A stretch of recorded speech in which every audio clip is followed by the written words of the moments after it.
Tel un couperet, la décision est tombée mercredi dernier à l'issue du Conseil des ministres. Les fédérations, unions, associations ou organisations fêtières d'étudiants sont interdites d'activité dans toutes les universités nationales du Bénin. Une décision prise, à en croire le gouvernement, face à la recrudescence des faits de violence et de vandalisme et pour des raisons qui sont inhérentes à l'ordre public relatif aux derniers mouvements et manifestations des étudiants sur le campus universitaire d'Abomey et Calavi. Même si le gouvernement estime qu'il n'a pas pris un décret pour restreindre les libertés, les réactions, bien évidemment, ne se sont pas fait attendre. Des responsables d'étudiants aux responsables de confédérations syndicales, l'appréciation est unanime. La décision du gouvernement de Patrice Talon menace les libertés publiques acquises en 1990. Dans ce numéro de votre émission, il sera question de faire un décryptage de la décision du gouvernement, d'analyser ses portées et, si possible, d'anticiper sur ses éventuelles conséquences. Mesdames, Messieurs, bonjour et merci de nous rejoindre dans 100% Bénin sur SICA. Voici l'escale revue des titres des journaux. Nous sommes le vendredi 7 octobre de l'an 2016 et la revue des titres des journaux, on le fait avec vous, Johannes Toranou. Bonjour. Emmanuel Crépy, bonjour. Que pouvons-nous retenir de l'actualité béninoise ce vendredi? L'actualité béninoise est bipolarisée. On parle politique et notamment de la décision du gouvernement d'interdire les activités des étudiants sur les campus et certains font aussi le bilan à environ 6 mois de la gestion du président Patrice Talon. On démarre donc avec Cocorico Info, le gratuit béninois, interdiction d'activité des étudiants sur les campus, les arguments du gouvernement, les réactions des étudiants, levée de boucliers des organisations syndicales, identification et authentification des documents et des personnes, GEB Afrique, une solution locale efficace. First Info, séminaire parlementaire sur l'économie numérique et la cyberlégislation, l'OIF outille et sensibilise les honorables députés. Détournement de fonds au ministère de l'Intérieur et de la Sécurité. Pourquoi le gouvernement refuse-t-il de citer des noms? Ou doit-on s'attendre à la politique de 2 poids, 2 mesures, s'interroge First Info, suppression des activités des associations, unions et fédérations estudiantines dans les universités. La liberté d'expression est-elle en sursis sous le nouveau départ? Autre interrogation, la boussole, interdiction d'action syndicale sur les campus. Au Bénin, la démocratie en danger sous Talon. Le gouvernement de Patrice Talon a franchi le Rubicon. C'est la CSTB qui le dit, une décision illégitime, illégale, nulle et non avenue. C'est l'UNSEB qui le dit, les raisons évoquées constituent un véritable aveu d'échec du gouvernement. C'est le PLP de Léonce Rumbadi, vague de destitution des maires. Salifou Bachabi de Gogounou, débarqué à qui le prochain tour s'interroge. La boussole, la nouvelle génération, 100 jours du DG Gansé à la tête de la Sogema, une moisson abondante dans le sens du développement de nos marchés. Le président Talon a su dénicher l'oiseau rare. La nouvelle tribune, coopération politique Bénin-Nigeria, partenariat fructueux entre le PSD et l'APC, c'est le parti au pouvoir au Nigeria. Bonne gestion de la filière coton, Talon paie les 910 millions de dettes laissées par Boni Yahi. La presse du jour, fin de la tournée conjointe AIC MAEP dans le Borgou Alibori.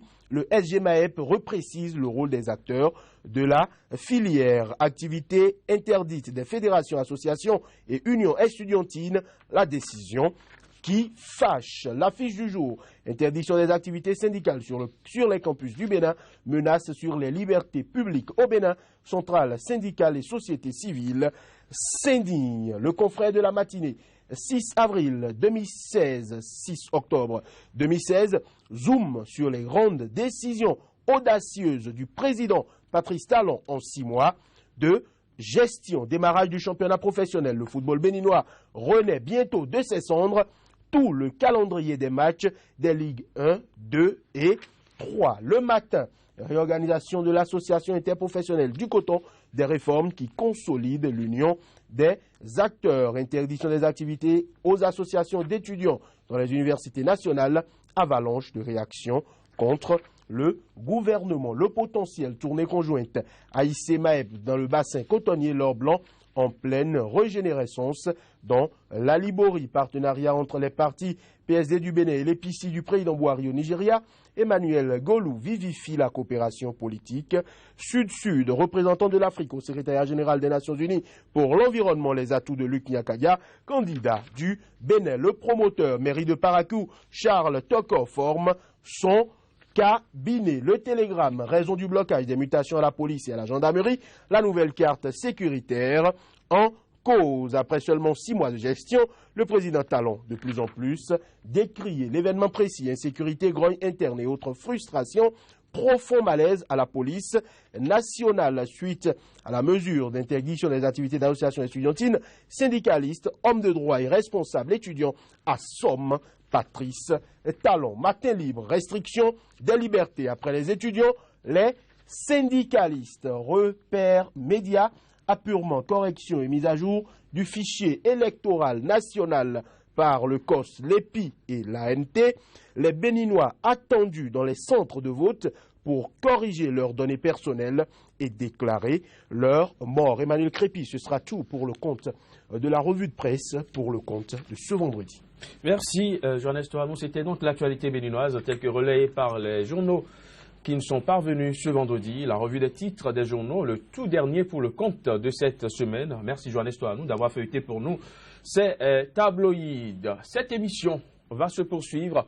Nous allons retrouver à présent nos débatteurs du jour. Je l'ai annoncé au début de cette émission. Aujourd'hui, il sera question de la décision du gouvernement qui interdit des activités des organisations d'étudiants dans toutes les universités nationales du Bénin.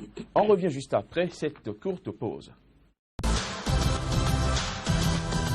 Sika TV fait désormais escale dans chacun des pays africains. Escale numéro 1, le Bénin.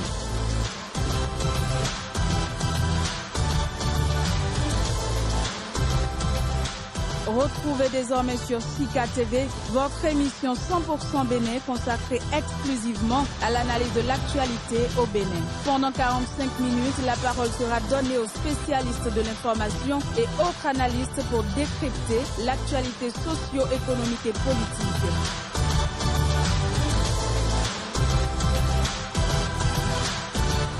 « 100% Bénin, c'est du lundi au vendredi sur Sika, le vrai visage de l'actualité en Afrique.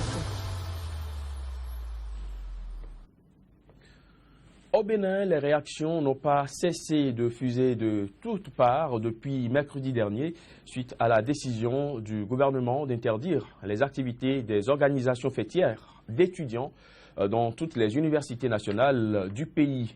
Pour la FECINTRA Finance de Laurent Métognon, interdire et concomitamment organiser la vie associative des étudiants par un décret est une violation flagrante non seulement de la Constitution du Bénin, mais aussi de la loi du 1er juillet 1901 sur le droit d'association. Même son de cloche au niveau de l'UNSTB de Emmanuel Zounon qui estime que la liberté est en danger au Bénin. Pour ce qui nous concerne sur ce plateau, il sera question de faire un décryptage de la décision du gouvernement, d'analyser ses portées et si possible d'anticiper sur ses éventuelles conséquences. Et le débat, on le fera avec vous, Paul Esseiko. Bonjour. Bonjour, monsieur le journaliste. Syndicaliste, vous êtes le secrétaire général de la Confédération syndicale des travailleurs du Bénin, CSTB, une confédération à laquelle est affiliée l'UNSEB, l'une des organisations d'étudiants indexées par la décision du gouvernement.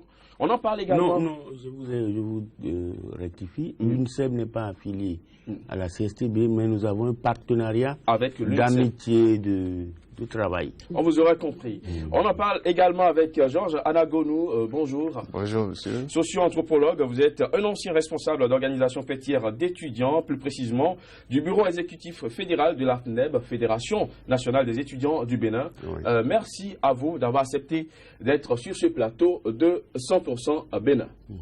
Mais avant d'ouvrir ce débat, je vous propose de suivre un élément.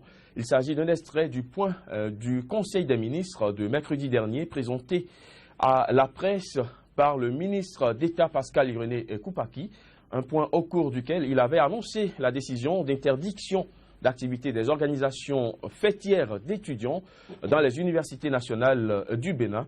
On l'écoute. La vie sociale sur les campus pose problème. Nous le savons tous. Le Conseil des ministres a pris connaissance des résultats des enquêtes administratives sur les cas de violence et actes de vandalisme survenus sur le campus d'Abomey-Calavi. Résultat des enquêtes administratives sur le mode de recrutement par les organisations estudiantines d'anciens militaires et sur la délimitation de zones dites interdites sur le campus, ces zones étant devenues des zones de torture. Le Conseil réaffirme avec les autorités rectorales que l'université est un haut lieu de savoir où doivent être garantis à tout moment la paix, la sécurité et le libre accès au campus. Face à la recrudescence des faits de violence et de vandalisme, et pour des raisons qui sont inhérentes à l'ordre public, le Conseil a pris les deux décisions suivantes. La première,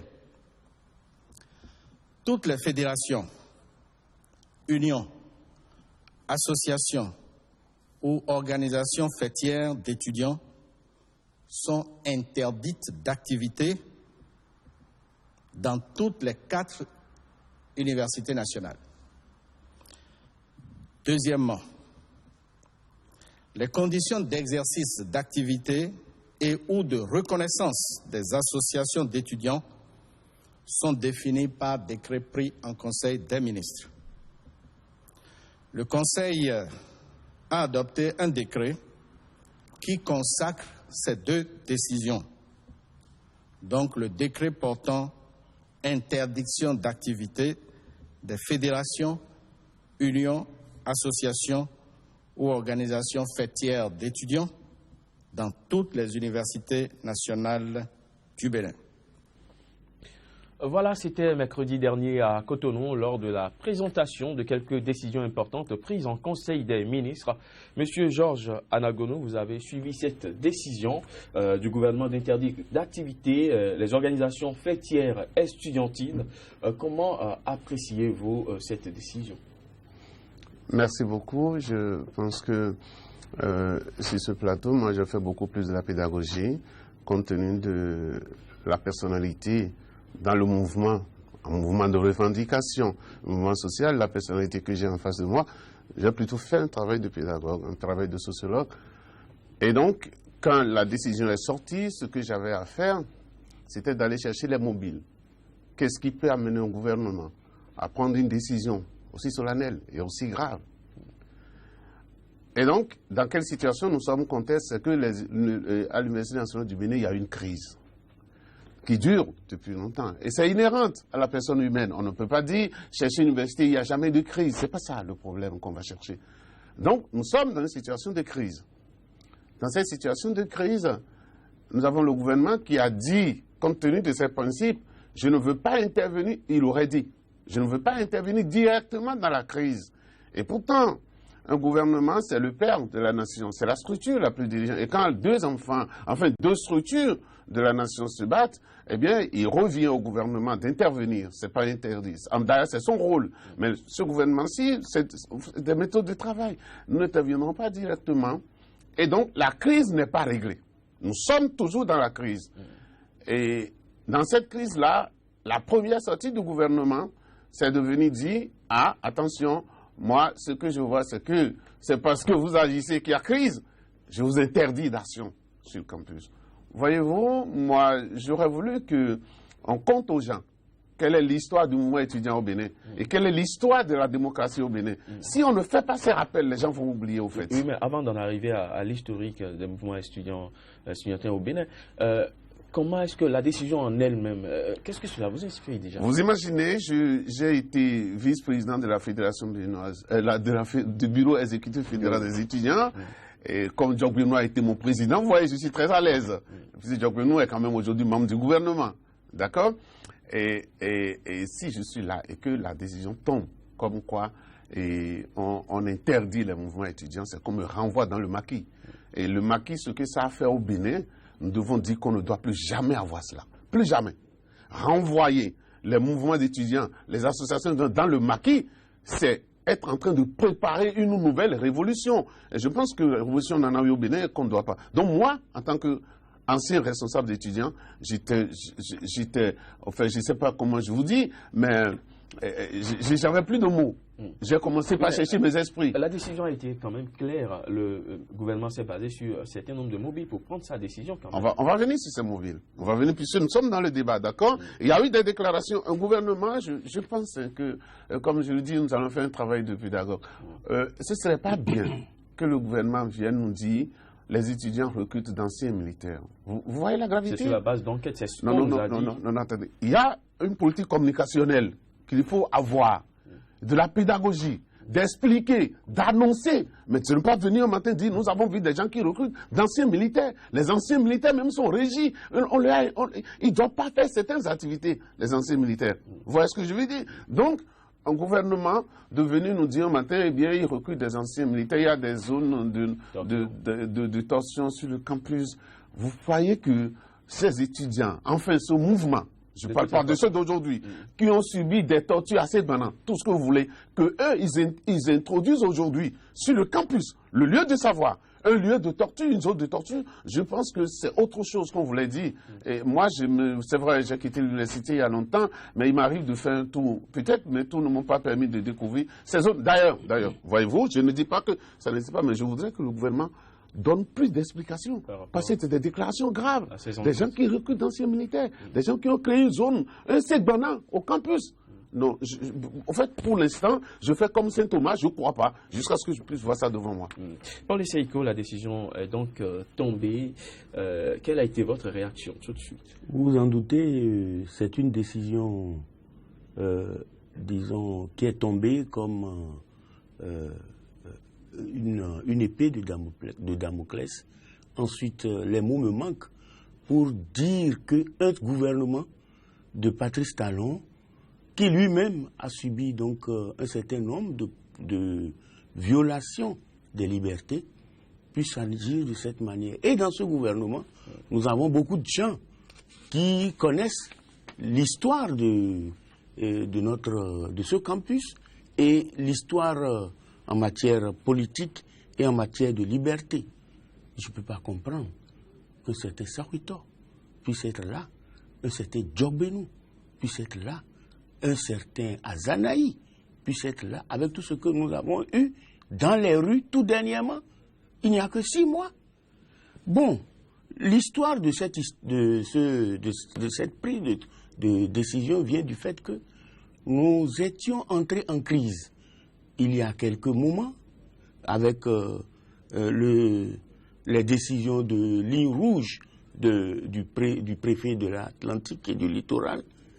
Et la décision, disons, fasciste du recteur, 21 étudiants qui ont été carrément licenciés, et l'invalidation de l'année académique à la flash. On s'attendait à ce que le gouvernement puisse dégeler la crise. Cette décision prouve l'incapacité du gouvernement à régler cette crise. Et je constate, puisque la CSTB a organisé un forum avec plus de 300 personnes et avec des personnalités où nous avons décrypté la situation de l'école, de l'université dans notre pays. Nous avons fait une compilation de toutes les décisions qu'on a déposées au ministre des enseignements supérieurs. Et en fait, elle devrait nous recevoir. Ben, Madame la ministre, se moque royalement de nous, ne nous reçoit pas, nous confie à un directeur de cabinet qui lui aussi nous tourne en bourrique. Oui, donc ce que je veux dire par rapport à ça, c'est qu'on en aurait discuté avec eux et on aurait dû leur donner notre point de vue. Mais voici la décision qui est tombée. Je dis, elle est fasciste, pour le moins, mais je constate que le gouvernement lui-même est en difficulté en formulant la décision de la façon suivante: interdiction d'activité. Pour ne pas dire interdiction d'organisation. Alors, cette décision viole proprement attendez, elle viole proprement non seulement l'article 25 de la Constitution, mais elle viole la Convention 87 qui est claire là-dessus. La Convention 87 interdit au gouvernement de s'ingérer dans les activités au plan politique, économique et social de toutes les organisations. Violation de la Constitution, n'est-ce pas trop vite aller en besoin que de couvrir la situation de superlatif?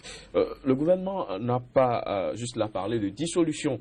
Il a d'abord interdit d'activité ces organisations d'étudiants et dans les jours à venir, il prendra un autre décret selon ce que le ministre d'État a dit pour réorganiser le fonctionnement pour les SEICO. Oui, les organisations syndicales, les ONG, c'est sur la base de la loi du 1er juillet 1901. Et donc, l'organisation qui est créée est la seule à organiser les activités donc, de son mouvement. Il n'appartient et il n'appartiendra pas, s'il s'agit de respecter les libertés, à un gouvernement ou à une autre entité d'aller régenter les activités de cette organisation-là. Ce n'est pas possible. Et vous le savez, si vous avez lu la Convention 87, si vous avez eu au moins les différents exemples de lutte que nous avons eu au Bénin face à la violation des libertés. J'ai tenté de discuter avec un ministre du gouvernement hier, pas plus tard qu'hier, et j'ai vu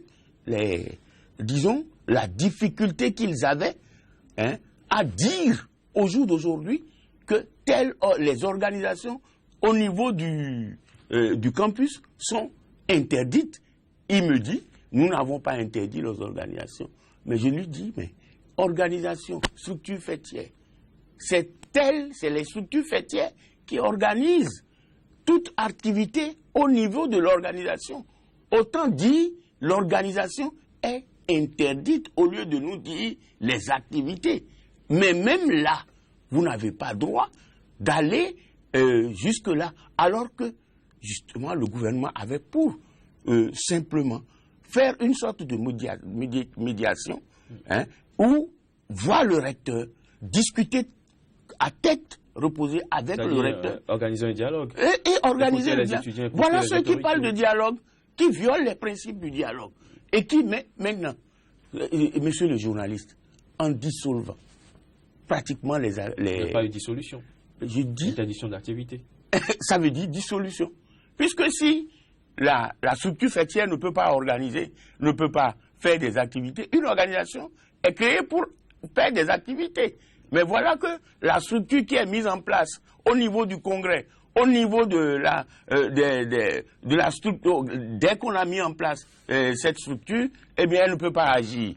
Donc, je dis, la difficulté pour eux, il est impossible aujourd'hui de dire les organisations syndicales sont interdites. Et là, le danger pour le pays, c'est que pour un oui ou un non, eh bien, les organisations syndicales du pays peuvent avoir tout au moins des crocs en jambes. On peut dire telle activité, vous ne pouvez pas l'organiser. Vous n'avez peur qu'on vous interdise aussi l'activité? Non, ce n'est pas possible. Aucun gouvernement. Parce que nous, même à la CSTB, on a vécu dans la clandestinité. On est né en 82, sous Kérékou. C'est nous qui lui avons créé les pires difficultés pour dire que nous avons réclamé le pain et la liberté dans la clandestinité. Donc, aucun gouvernement ne peut nous faire peur. Mais ce que nous réclamons, depuis que nous sommes nés, c'est les libertés pour le peuple, le pain. Et aujourd'hui, je pense que le gouvernement, tout simplement nous offre la possibilité de reprendre le combat. Parce que un gouvernement qui n'a plus la possibilité de discuter avec des organisations syndicales, mais les organisations syndicales qui ont, disons, des pressions et qui reçoivent des pressions et qui doivent pouvoir se mouvoir et ils n'obtiennent pas cette possibilité légale, je suis sûr que ces organisations trouveront les voies et moyens de s'exprimer. On reviendra à vous, Paul Seiko, Georges Anagono. Le gouvernement a été clair. Il ne s'agit pas d'une dissolution de ces organisations d'étudiants, mais plutôt d'une interdiction d'activité, le temps de réorganiser le fonctionnement. Vous avez été à la place de ces responsables d'étudiants par le passé. Oui, bien sûr. Je pense que j'ai été à la place des responsables d'étudiants et puis les autorités qui étaient en place en ce moment-là nous respectaient. Vous estimez que cette fois-ci, les responsables d'étudiants n'ont pas été respectés? Non, je ne sais pas s'ils ont été associés, mais je vais vous dire quelque chose. C'est vrai, le doyen a dit tout à l'heure l'incapacité de négocier.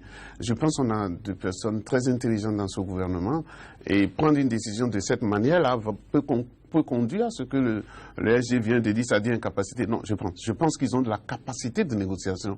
Vous connaissez Lazare Secrétan? Moi, j'étais en seconde ou bien première terminale quand Lazare Secrétan, responsable de l'EACE, venait nous voir pour négocier les spectacles. Je me rappelle, il a utilisé une fois un mot, il dit, si je vous donne ça, c'est que je suis plus que le pape. C'est pour la première fois, d'ailleurs, élève, j'entendais ça. Donc, c'est des gens capables de négocier, de discuter. Donc, je ne pense... Et la chance que le gouvernement a, c'est d'avoir en son sein, effectivement, des gens comme Lazare Secrétan et Joseph Jogbenou, ou d'avoir des gens à côté comme Jacques Ayadi, d'avoir Séraphin Abouambata à côté. Vous ne pouvez pas prendre une décision sur ce plan-là de liberté si vous avez ces gens-là et que vous les avez concertés. Parce que, vous savez, au début de la crise, moi, j'ai vu aller sur le campus des collègues, des amis, des camarades de lutte, Séraphin Abouambata, Jacques Ayadi, l'autre jour, pour aller rencontrer les sables étudiants, discuter avec eux lorsqu'ils sont sortis. Parce que si le problème qui est posé est là, vous ne réglez pas le problème et vous prenez des décisions et vous allez revenir en arrière. Je pense que vous avez sorti le mot et on va l'utiliser sérieusement, ça dit suspension. Suspension. Une suspension peut être levée dès le lendemain. C'est possible ça. Je pense peut-être qu'on va vers cela. Parce que la décision qui est tombée va faire croire que nous sommes un gouvernement de dictateurs, ce qui n'est pas le cas du tout. Excusez-moi, mais moi je ne connaissais pas le chef de l'État actuel avant. Puisque c'était un homme vraiment discret. La première fois que je l'ai connu, c'est quand il a fait sa sortie sur Canal 3 pour son débat, pour son émission. Alors, j'ai vu un monsieur très intelligent. Et je disais à mes amis, s'il est comme ça, il ne peut qu'être riche. Parce qu'il se lève avant les autres. Alors, donc, quelqu'un qui a un gouvernement où on a tant de compétences, et M. Koupaki est devenu monsieur dialogue. Vous le savez, ça. Donc, à partir de ce moment-là, on ne peut pas avoir ces éléments-là et ne pas discuter. Et puis souvent, vous allez voir les interlocuteurs que vous avez en face. Moi, j'ai fait parfois des tours sur le campus et des étudiants de plus en plus jeunes. C'est une génération de plus en plus jeune par rapport à notre... Donc, quand vous avez ceux-là, cette jeunesse, avec la fougue, avec la capacité de dire, moi, je vais détruire ce qui existe, vous prenez beaucoup de gants pour discuter avec une couche pareille. Vous donnez 2 temps. La pédagogie qu'il faut pour discuter avec eux. Mais nous avons l'impression que la décision est tombée sans dialogue auparavant. Et maintenant, on va revenir au dialogue. On doit revenir au dialogue. Vous savez pourquoi? Et c'est ça que je vous disais. Il faut connaître l'histoire du mouvement de jeunesse au Bénin. D'accord? Je ne veux pas parler des années Robert Dossou qui est tombé sur le panafricanisme. C'est pas cela. Mais je veux parler d'une histoire récente. C'est-à-dire une histoire avec les Thérèse Wangwa où nous on était au collège et ils se donnaient. Les gens étaient prêts à mourir pour la liberté. En ce moment, on ne cherchait pas la liberté dans les rues. C'est à l'université qu'on défendait la liberté. D'accord? Ils ont fait leur temps. Nous sommes arrivés en 90. En 88, 89, moi, élève en première terminale, je dormais dans la brousse. D'accord? C'est ce combat que la jeunesse a eu à faire. Et en 90, nous avons constaté sur le campus, en tout cas encore jeune, qu'il fallait défendre la démocratie, qu'il fallait défendre ce que nous avons acquis. Nous avons fait, moi je me rappelle, et Jacques le dit souvent, le premier ministre Oglo voulait sortir, nous l'avons empêché de sortir son véhicule, parce que nous avons dit que la jeunesse a payé un lourd fardeau par rapport à la lutte démocratique, et qu'il fallait lui reconnaître cela. D'accord? Cette génération-là aussi, nous sommes sacrifiés pour qu'on en arrive. Et donc des générations suivies. La génération qui est là, aussi, est en train de faire sa lutte. Parce que s'il n'y a pas de manifestation sur le campus, je vous le dis, s'il n'y a pas de manifestation de l'association estudiantine, eh bien, la démocratie va prendre un coup. Parce que qui veut peut faire ce qu'il veut. Et je vous le dis souvent, et puis vous êtes peut-être un exemple. La liberté de la presse, les gens cherchaient, mais elle est sortie d'où? Elle est sortie du campus. Avec Loco Edouard qui écrivait déjà sur le mur. Il n'avait pas de journal, mais il prenait des papiers à 4. Il écrivait et il collait. Le matin, tous les étudiants sont là pour lire parce que nous avons envie de connaître l'information. Et vous prenez la génération des journalistes aujourd'hui. Ils sont tous sortis de là. D'accord? Aujourd'hui, cette génération est partie. Vous l'avez dit tout à l'heure, il y a une génération encore plus jeune aujourd'hui. Mais est-ce que la méthode de lutte aujourd'hui, de plus en plus jeunes qu'ils sont, la méthode de lutte aujourd'hui, est-ce que forcément n'est pas exemple de reproche? Et c'est la faute à qui? C'est aussi la faute à nous autres adultes. Est-ce que quelque part ces étudiants ne peuvent pas aller loin cette fois-ci, franchir un certain nombre de rues? Pourquoi vous pensez que... Moi, je vous dis une chose. Vous savez quand est-ce qu'en France, la grève devient grave? Les mouvements deviennent graves. Vous savez quand? C'est quand les élèves, les lycéens, ils entrent dans le mouvement. Lorsque les lycéens rentrent dans un mouvement, les étudiants sont dedans depuis, mais lorsque les lycéens rentrent dedans, le mouvement devient difficile à gérer. Parce que c'est de la jeunesse, c'est de la fougue. Après ce moment-là, nous devons chercher les moyens de les contenir. Nous devons utiliser de plus de pédagogie. Nous avons besoin aujourd'hui de plus de pédagogie pour discuter avec ces jeunesses-là. Parce que la lutte qu'elle est en train de mener, elle a suivi, elle est en train de suivre ce que nous avions fait pour défendre la démocratie. À partir de ce moment-là, nous devons discuter avec eux. Et moi, c'est pourquoi j'ai dit, il faut le travail de la pédagogie pour un mouvement qui a payé ce prix jusqu'aujourd'hui. Ici, où nous sommes, nous devons tout faire. Retourner l'échelle à ces jeunes-là, discuter avec eux, leur dire bon. C'est pourquoi moi je me rappelle que j'étais encore en Europe lorsque les Séraphins et Joseph Toubou, ils sont allés créer une association d'anciens dirigeants d'étudiants pour pouvoir encadrer la jeunesse montante. Si ils se sont arrêtés, maintenant il faut reprendre, il faut discuter avec eux, il faut les encadrer parce que comme je vous l'ai dit, ils sont de plus en plus jeunes, ils ont encore de plus en plus envie de casser, de détruire l'ordre existant. C'est ça, c'est comme ça, il faut comprendre. Paul Seiko, la liberté d'association, la liberté d'expression, d'accord. Je reprends d'abord ce qui a été dit. Oui, allez-y. Pour dire que, en fait, les étudiants que je connais là, sur le campus ont hérité d'une situation, d'un espace de liberté conquise. Mais ils ne veulent pas casser. Nous sommes en contact avec eux. Mais nous discutons. Il n'y a pas de vandalisme. C'est des arguments que vous donnez. C'est des arguments qui sont cherchés pour dire qu'il y a des anciens militaires. Je m'inscris en faux. Le gouvernement qui est là, détenteur de tout l'arsenal militaire et autres, vient nous dire que des gens recrutent. Non, c'est des arguments très faciles. Les méthodes, alors, les étudiants sont exempts de reproches. Ben, les méthodes, aucune méthode n'est exempte de reproches. Mais ça ne veut pas dire. Ça ne veut pas dire. Empêcher les professeurs de faire cours, les faire sortir de force des non, les étudiants ont le devoir même d'apprendre aux professeurs, qui sont des répressifs, de leur dire là où vous allez là, vous franchissez le Rubicon. Ah bon. Et je veux dire tout simplement que à l'université dans les années 1985, le gouvernement de Mathieu Kérékou a interdit la coopérative universitaire. Les étudiants, avec leur façon de lutter, leur méthode, ont conquis les libertés que nous avons aujourd'hui. Et à l'époque, si vous regardez dans tout le pays, il n'y avait qu'à l'université que la jeunesse, des soins pétillants de lutte, de combat, a pu donc aider à organiser toutes les autres couches de la société. Vous avez cité un certain nombre de gens, les Yelom et Léon, les Léon Adjapa, les Yelom et Léon. Vous allez dire que non, il y a eu crise de lèse-majesté. Mais un Yelom et Léon, où Kérékou est venu à l'université, tout petit en ce moment-là, on a dû superposer des chaises pour qu'il monte et qu'il dise la vérité au président Mathieu Kérékou. Mathieu Kérékou qui a explosé. Cet étudiant ne reviendra plus jamais à l'université. Un tollé dans la salle. Et on a cherché à l'arrêter. Nous avons fait la prison ensemble avec ces jeunes-là. C'est pour vous dire que moi-même, je me suis dit, mais avec ça, mais quelle doit être la réaction de Agbangbata? Agbangbata ne doit pas réagir au sein du gouvernement. Oui, il faut qu'il réagisse. Paul Seiko, liberté d'association, oui, liberté d'expression, d'accord, mais on ne peut pas non plus dénier au gouvernement sa responsabilité de faire en sorte que l'ordre règne, le maintien de l'ordre sur le campus, au lieu du savoir. L'ordre, ce n'est pas l'interdiction. L'interdiction de parler. La démocratie vit pour le respect des lois et des textes qui prescrivent, n'est-ce pas, la liberté d'expression, la liberté d'association. C'est un haut lieu, un laboratoire même, donc, de la démocratie, l'université.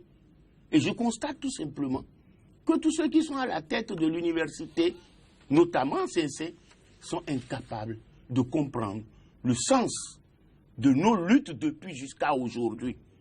Et je vous rappelle, si vous ne le savez pas, que les élections à l'université aujourd'hui ont été le fruit de luttes intenses où on a arrêté des gens.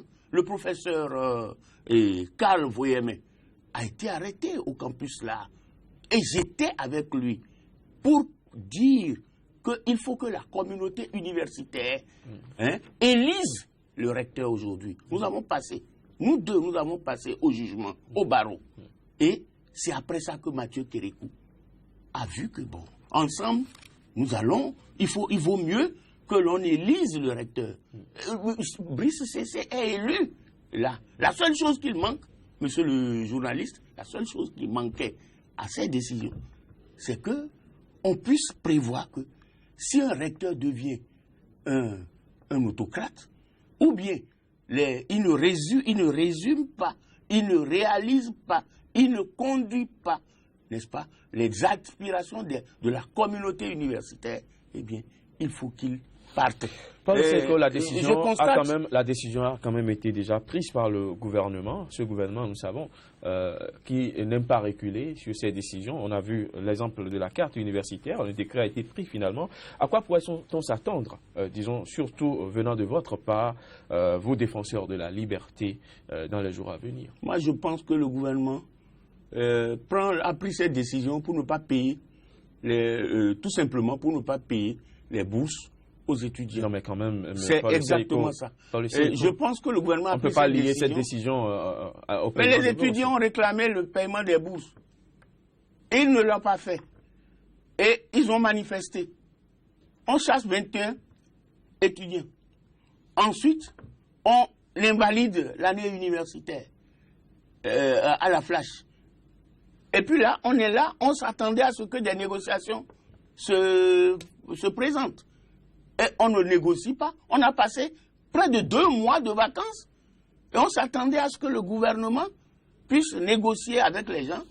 Voilà ce qui prône le dialogue. Oui, à quoi pourrait-on s'attendre avec vous? Non, d'abord, la première chose... Parce que nous sommes presque à la fin. Hein. Ah oui, d'abord, la première chose, c'est qu'il y a eu violation de leur charte. C'est pourquoi nous avions dit que nous n'avions pas encore les gages pour pouvoir aller signer une charte avec ce gouvernement qui vient d'arriver. Donc, les engagements que le gouvernement lui-même a pris et où il a signé, des gens ont signé, il vient de violer. Le gouvernement a signé la charte avec les syndicalistes, pas avec les étudiants. Les étudiants sont des syndicalistes. Ah bon? Oui, l'organisation des étudiants est une organisation syndicaliste. Vous prendrez connaissance de ce que la CSTB a pu dire dans notre sortie d'hier, quant à ce qui concerne l'historique que nous avons fait du mouvement, non seulement estudiantin, mais du mouvement au niveau du Bénin tout entier, là où on en est arrivé par rapport au grand mouvement, à la grande marche qui a eu lieu le 11 décembre 89 et qui a fait jeter l'éponge à Mathieu Kérékou pour que les gens en arrivent à la conférence nationale où on a consigné un certain nombre de choses. Eh bien, vous aurez ça dans notre papier que nous avons sorti. Mais ce que nous voulons dire, c'est que c'est décevant. Véritablement décevant. Le gouvernement est indépendant. Très rapidement, à quoi pourrait-on s'attendre avec vous dans les prochains jours? Mais dans les prochains jours, si la liberté est... C'est-à-dire c'est la première des choses, si la liberté est... Vous ne pouvez pas faire reculer, par exemple, le gouvernement, la décision... Ah non, les masses, les luttes, le peuple doivent faire reculer le gouvernement. Alors, parce qu'on a élu Patrice Talon, n'est-ce pas, pour faire la rupture. Et la rupture, c'est ne pas continuer avec ce que Yahi Boni faisait. C'est-à-dire interdire aux gens de parler, interdire aux gens de s'organiser, de mener des activités. Donc, or, c'est essentiellement cela qui transparaît dans la décision du gouvernement. La CSTB prendra langue avec toutes les organisations, tous les démocrates de notre pays qui sont capables et qui veulent que notre pays ne retourne pas dans une république bananière. On mènera les combats qu'il faut, mais nous sommes disposés au dialogue avec le gouvernement. Quelles pourraient être, selon vous, M. Anagono, les conséquences d'une telle décision du gouvernement dans les jours à venir? Nous sommes presque à la fin. D'accord, nous sommes presque à la fin. Je voudrais, comme je le disais, savoir quels sont les mobiles. L'objectif du gouvernement, ce que j'ai compris, c'est que le gouvernement veut avoir une année calme sur le campus. D'accord? Une année sans mouvement et tout. Je voudrais dire que ce n'est pas pour la première fois. Nous sommes sortis de l'année invalidée quand mon groupe, c'est-à-dire Jojo Djogwenou, et en tant que président, moi en tant que vice-président, nous sommes arrivés parce que nous avons fait une année que je vais appeler année invalidée. D'accord? Et lorsque c'est comme ça, il y a des conséquences pour les étudiants. Il ne faut pas qu'on les considère comme des redoublants. Parce que si on les considère comme des redoublants, c'est comme ça, ils vont perdre leur bout, tout ce que vous voulez. C'est des types de solutions, d'accord? Le gouvernement d'alors avait discuté avec nous. Et nous avions dit, je pense que le président Maga s'était mêlé aussi, il nous recevait, et donc nous avons dit, nous allons sauver quelques intérêts pour les étudiants, c'était qu'il fallait leur reconduire par exemple leur bourse. Donc ils ne sont pas considérés comme des redoublants, on ne va pas les renvoyer dans leur faculté pour dire tu as fini ton inscription, rien de tout ça. C'est des possibilités qu'il faut pour discuter et obtenir le moratoire dont le gouvernement a besoin. Nous ne pouvons pas incriminer le gouvernement de dire nous voulons qu'il y ait une année sans mouvement, sans accroc, pour que les études, c'est-à-dire la culture, puissent reprendre sa place et que les élèves, les étudiants et les professeurs puissent côtoyer. C'est cela. Est-ce qu'on s'achemine vers une année de résistance, de bras de fer sur le campus universitaire? Non, vous avez dit quelque chose tout à l'heure pour dire que le gouvernement résiste, mais il est aussi arrivé peut-être que le gouvernement est revenu sur des décisions, ce que certains ont appelé rétropédalage. Moi, je ne dis pas ça, je dis l'être humain peut se tromper. Et lorsqu'il prend une décision qui ne marche pas, parce que vous avez vu, moi j'ai écouté les titres des journaux, j'ai vu les réactions des syndicalistes et tout, nous ne sommes pas dans un état de danger. Vous savez pourquoi on ne pourrait pas être dans un état de danger? La démocratie, on ne l'a pas offerte au Bénin.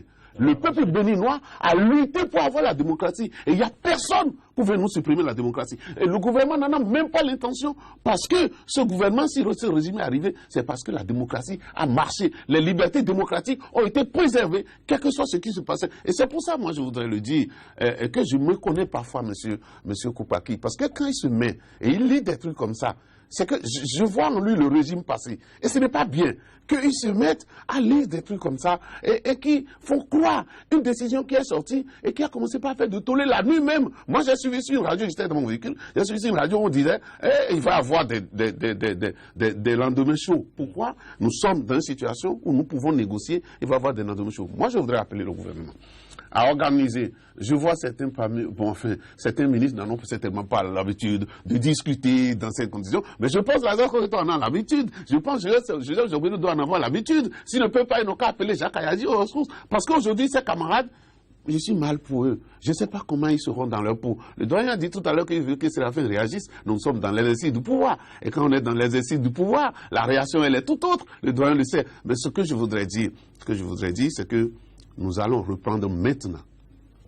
Tout le monde avec. Et comme je venais de vous le dire, en notre temps, le président Manga s'est mêlé. Il nous appelait chez lui, on discutait. Il faudrait que tous ceux qui peuvent rappellent les autorités et qu'ils discutent avec les étudiants devant des gens et qu'ils prennent des engagements et que le mouvement étudiantin aussi prenne des engagements pour qu'on puisse aller en avant. Parce que quoi? Ce dont on parle là, au campus aujourd'hui, on a plusieurs syndicats. Mais tous les syndicats se sont unifiés pour aller dans cette action-là. Cela veut dire qu'il y a un intérêt qui est bafoué sur le campus. Et cet intérêt-là, il faut rétablir ça. Et pour faire ça, nous allons casser des œufs.